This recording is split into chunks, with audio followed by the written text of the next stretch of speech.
TTD ధర్మకర్తల మండలి సమావేశం అనంతరం చైర్మన్ నాయుడు వివరాలను వెల్లడించారు. శ్రీవాణి ట్రస్ట్ పేరు రద్దు చేస్తున్నట్లు తెలిపారు. తిరుమల అన్నమయ్య భవన్లో టీటీడీ ధర్మకర్తల మండలి సమావేశం జరిగింది.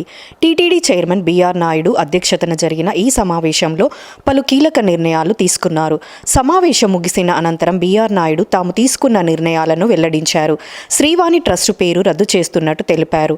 అయితే ఆ పథకం కొనసాగుతుందని, ఆ నిధులను మాత్రం ప్రధాన ట్రస్టుకు తరలిస్తామని అన్నారు. సర్వదర్శనానికి వచ్చే భక్తులకు ఇకపై 2 నుంచి 3 గంటలలోపు దర్శనం కల్పించేందుకు చర్యలు తీసుకుంటున్నామని చెప్పారు. ఏఐ సహకారంతో సామాన్య భక్తులకు త్వరగా దర్శనం లభించేలా చూస్తామని వివరించారు. తిరుపతి ప్రజలకు ప్రతి నెల మొదటి మంగళవారం దర్శనానికి అవకాశం కల్పిస్తామని వివరించారు. టీటీడీలో పనిచేసే అన్య మతాలకు చెందిన ఉద్యోగులను ప్రభుత్వానికి బదిలీ చేస్తామని తెలిపారు. టీటీడీ ఉద్యోగులకు 10% బోనస్ ఇవ్వాలని నిర్ణయించామని బిఆర్ నాయుడు వెల్లడించారు. తిరుమలలో నిత్య అన్నదాన కార్యక్రమాన్ని మరింత మెరుగుపరుస్తామని, లడ్డూ నాణ్యత మరింత పెంచాలని నిర్ణయించినట్టు తెలిపారు.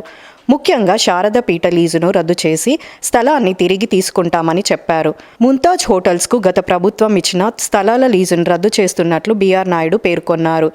కాగా టీటీడీ 2025 క్యాలెండర్ను కూడా చైర్మన్ బిఆర్ నాయుడు నేడు ఆవిష్కరించారు.